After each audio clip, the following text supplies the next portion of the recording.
राधा कृष्ण भगवान की जय। जय हो लक्ष्मी मैया। आप सभी भक्तों को धनतेरस की बहुत बहुत शुभकामनाएं। धनतेरस का दिन धन, आरोग्य और समृद्धि का प्रतीक माना जाता है। यह दिन कार्तिक मास के कृष्ण पक्ष की त्रयोदशी को मनाया जाता है। इसी दिन भगवान धन्वंतरी, जो भगवान विष्णु के अवतार हैं, समुद्र मंथन से अमृत कलश लेकर प्रकट हुए थे, इसलिए इसे धनतेरस कहा जाता है। इस दिन लोग भगवान धन्वंतरी और माता लक्ष्मी की पूजा करते हैं, ताकि माता लक्ष्मी धन की देवी होने के साथ व्यक्ति के जीवन में दरिद्रता, अभाव और कष्ट को दूर करे। उनकी कृपा से घर परिवार में आपसी प्रेम, एकता और सद्भावना बनी रहे। प्रिय भक्तजनों, कथा को अंत तक अवश्य सुनिएगा। धनतेरस के अवसर पर माँ लक्ष्मी की कृपा प्राप्त करने के लिए कमेंट बॉक्स में जय माँ लक्ष्मी अवश्य लिखिएगा। धनतेरस की दिव्य कथा बहुत समय पहले की बात है। भारत की पवित्र भूमि में बस एक छोटे से गांव था, जिसका नाम लोग खुशीपुर कहते थे। शायद इसलिए कि वहाँ के लोग प्रकृति के करीब साधारण जीवन जीते हुए भी खुशियाँ ढूंढ लेते थे। परंतु हर कथा में एक मोड़ आता है, और खुशीपुर की यह कथा भी एक ऐसे मोड़ पर खड़ी थी, जहाँ खुशियाँ मानो कोसों दूर भाग गई थी। खुशीपुर में एक सीधा सादा मेहनती किसान रहता, जिसका नाम था माधव। माधव का जीवन उसके खेतों की तरह हरा भरा और उसकी आत्मा गंगा जल की तरह निर्मल थी। उसके पास एक छोटी सी जमीन थी, एक प्यारा सा घर था और एक हंसमुख परिवार, पत्नी और उसकी आंखों का तारा, उनकी एकमात्र बेटी राधा। राधा के अनुरूप ही सांवली, सलोनी, मृदुभाषी और इतनी प्यारी थी कि उसे देखकर लगता मानो साक्षात देवी धरती पर उतर आई हो। उसकी हंसी मिश्री की डली जैसी थी और आंखें ऐसी जैसे ब्रह्मांड समाया हुआ हो। माधव और उसकी पत्नी ने राधा को बड़े लाड़ प्यार से पाला।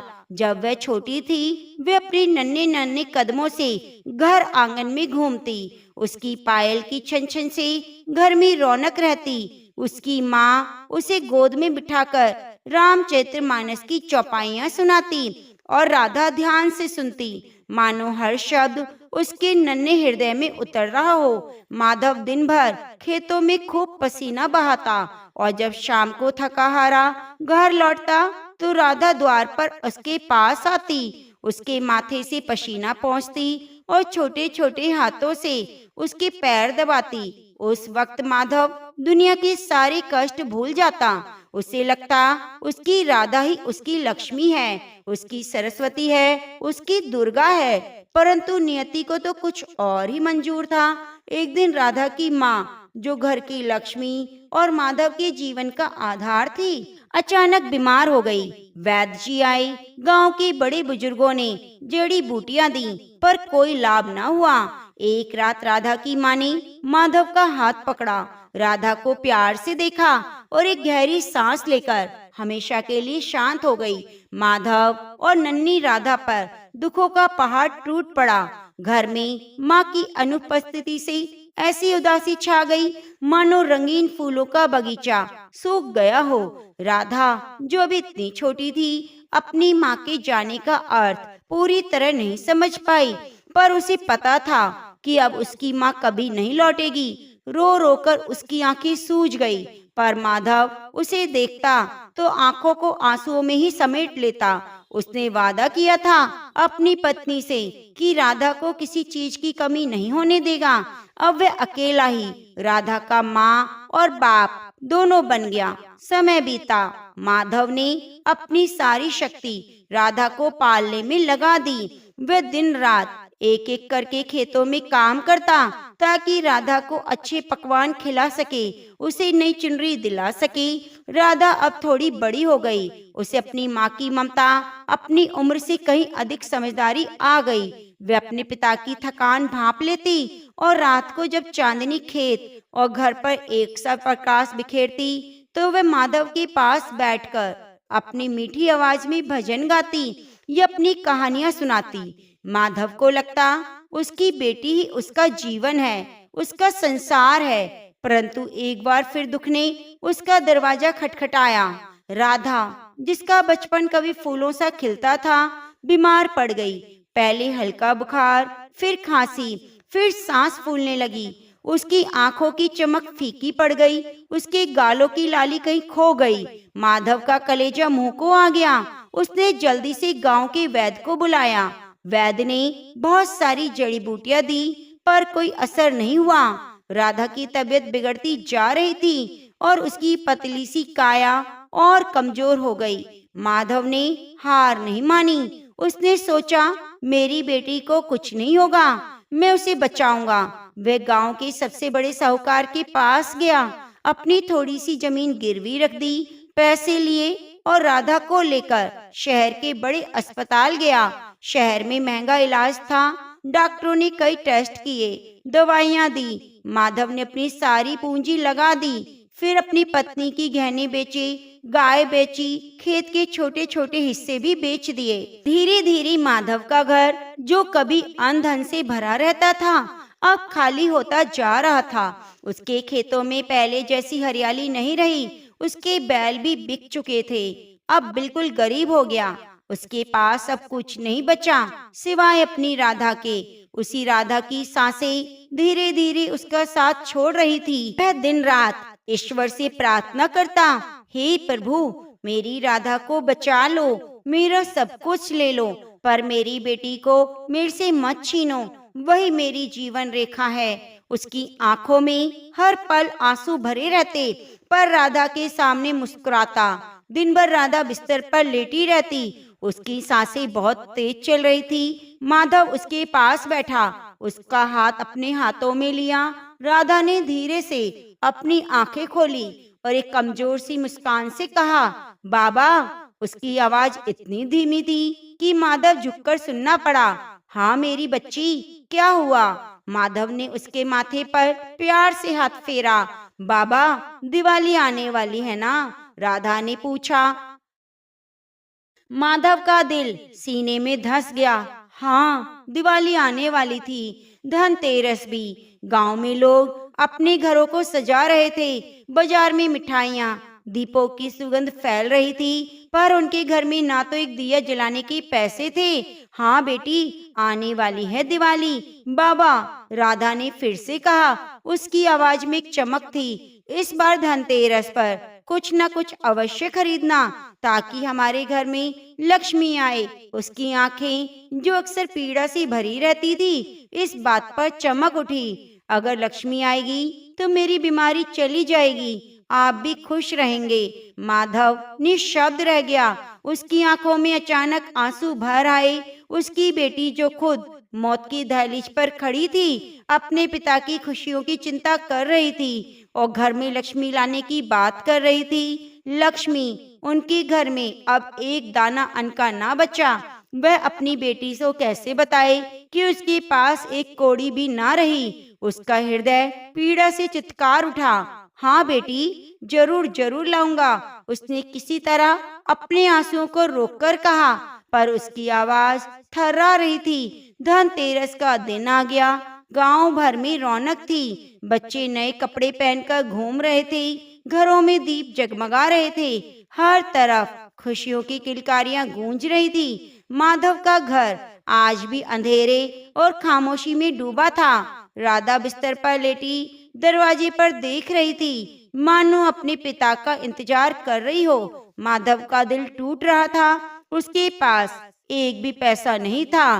वह सुबह से गांव में घूम रहा था, ये सोचकर शायद कोई काम मिल जाए या कोई पुरानी चीज बेच सके, कुछ न कुछ मिल जाए। उसकी आत्मा कढ़ा रही थी। घर में लक्ष्मी कैसे आएगी जब मेरे पास खुद ही कुछ नहीं है? शाम ढलने लगी। सूरज अपनी लालिमा बिखेर कर अस्त हो रहा था। माधव गांव के चौराहे पर उदास बैठा था। तभी उसकी नजर एक छोटी सी मिट्टी की दुकान पर पड़ी, जहाँ छोटे छोटे दिए बिक रहे थे। उनकी कीमत इतनी कम थी, शायद कोई गरीब से गरीब भी उन्हें खरीद सके।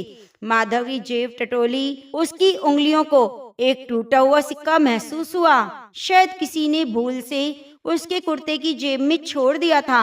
वह सिक्का इतना घिसा हुआ था शायद कोई फेरी वाला भी उसे ना लेता। पर माधव की आंखों में एक उम्मीद की किरण जागी। शायद यह वह भागा भागा उस मिट्टी की दुकान के पास पहुंचा। भाई, ये दिया कितने का है? उसने सबसे छोटा, सबसे साधारण दिया दिखाते हुए पूछा। दिया बेचने वाले एक बूढ़ा व्यक्ति था। उसने माधव को देखा। उसकी आंखों में गहरी उदासी, कपड़ों की फटी हालत देखकर समझ गया यह व्यक्ति कितनी विपदा में है। बाबूजी, दिए वाले ने कहा, ये मिट्टी का दिया है, इसकी कोई कीमत नहीं, आप ले जाइए। नहीं नहीं, माधव का स्वाभिमान भले ही गरीबी से टूट गया था पर मरा नहीं था। मैं ऐसे नहीं लूंगा। मेरे पास एक पुराना सिक्का है, क्या तुम इसे लोगे? उसने अपना घिसा हुआ सिक्का दिखाया। बूढ़े ने सिक्का देखा, मुस्कुराया और कहा, ठीक है बाबूजी, आप इसे ले लीजिए। माँ लक्ष्मी आपका भला करे। उसकी आंखों में माधव के लिए करुणा थी। माधव ने उस छोटे से दिए को ऐसे पकड़ा जैसे वह कोई अमूल्य रतन हो। उसका दिल एक अजीब सी खुशी और दर्द से भर गया। वे भागा भागा घर पहुंचा। उसके घर में अंधेरा था। केवल राधा के बिस्तर के पास एक छोटी सी खिड़की से आती चांदनी थी। राधा ने जैसे दरवाजे पर माधव के कदमों की आहट सुनी, उसकी आंखें चमक उठी। बाबा आ गए, वे मुस्कुराई। उसकी कमजोर आवाज में भी उत्साह था। माधव राधा के पास आया। उसके चेहरे पर एक नकली मुस्कान लाने की कोशिश करते हुए बोला, हाँ मेरी बेटी, मैं आ गया। उसने अपनी मुट्ठी खोली जिसमें वह छोटा सा मिट्टी का दिया था। देखो राधा, तुम्हारे लिए धनतेरस का तोहफा। राधा की आंखें दिए को देखकर बड़ी हो गई। उसने अपने कांपते हाथों से उस दिए को लिया। वह साधारण मिट्टी का दिया था जिसमें कोई चमक नहीं थी, कोई सजावट नहीं थी, पर राधा के लिए वे पूरे संसार का सबसे सुंदर दिया था। उसने उसे पलटा, उसे महसूस किया, गहरी सांस ली। बाबा ने कहा, उसकी आवाज में एक अजीब सी शांति थी, ये तो बहुत सुंदर है, अब हमारे घर में लक्ष्मी आएगी। माधव का गला रंध गया। वे कुछ कह पाता उससे पहले राधा ने कहा, बाबा क्या आप इसमें एक दिया जला सकते हैं? माधव ने कभी सोचा भी नहीं था कि उसके पास तेल या दिए की बाती होगी, पर किस्मत को कुछ और मंजूर था। उसकी पत्नी कभी देवी देवताओं के लिए एक छोटी सी तेल की कुप्पी और कुछ बत्तियां छुपाकर रखती थी। माधव ने ढूंढा, एक छोटी सी बाती और तेल की बूंदें उस नन्हे दिए में डाली। उसने एक माचिस की तीली जलाई और कांपते हाथों से दिए को रोशन कर दिया।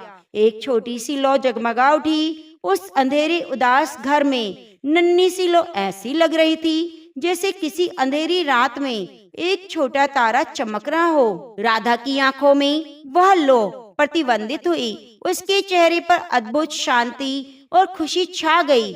उसने दिए को अपने पास, अपने तकिए के पास रखा।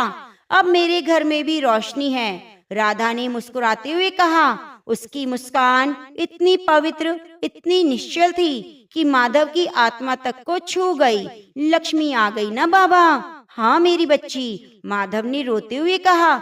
लक्ष्मी आ गई, मेरी राधा ही मेरी लक्ष्मी है। राधा ने दिए की लौ को निहारा। उसका चेहरा उस नन्ही सी रोशनी में दमक रहा था। उसकी आंखें धीरे धीरे बंद होने लगी, सांसें और धीमी हो गई और एक अंतिम गहरी सांस लेकर राधा ने हमेशा के लिए अपनी आंखें मूंद ली। दीपक धीरे धीरे जलता रहा, उसकी लौ कांपती रही। राधा का कोमल शरीर वहीं शांत पड़ा था। उसके चेहरे पर अलौकिक मुस्कान थी, जैसे उसने अपने जीवन का सबसे बड़ा सुख पा लिया हो। माधव का दिल चीख उठा।